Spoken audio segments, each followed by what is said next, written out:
Hello friends, welcome back. Today we're going to use a Caret character to use the latest version of a dependency. Similar to how the tilde we learned about in the last challenge allows NPM to install the latest patch for a dependency, the Caret allows NPM to install future updates as well. The difference is that the Caret will allow both minor updates and patches.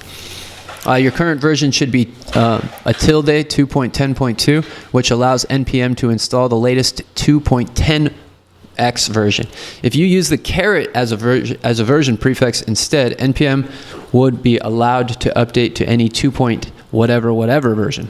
So here, what they would be able to do is update anything apps going up. So 1.3.9 would be fine.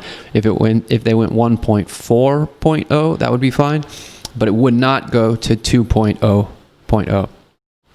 So it'll allow updates for that. So yeah, use the Caret prefix, the version of moment in your dependencies, and allow NPM to update it to any new minor release. The version numbers themselves should not change. Okay, and so this is our project live on Heroku right now.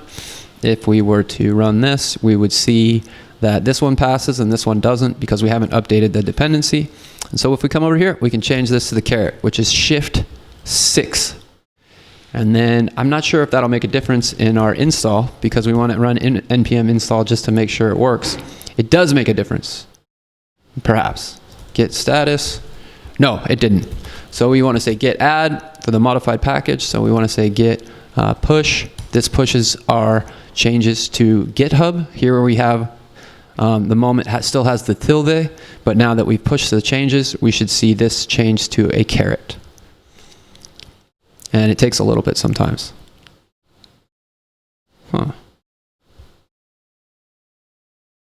Git status. Oh, git commit. Sem version for moment update. Git push. Okay, yeah, I just git push and it said everything was up to date. That was because I had yet to commit my change, and I added that message. And so now, if we refresh the page, moment should have a Caret. Awesome, but that doesn't mean that we're passing the test because we haven't actually updated our production app.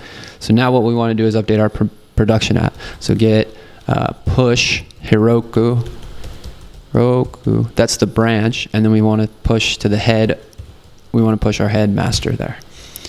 And so once this is going to take a while because it's pushing our code up to the Heroku gods, their server farms, wherever those may be.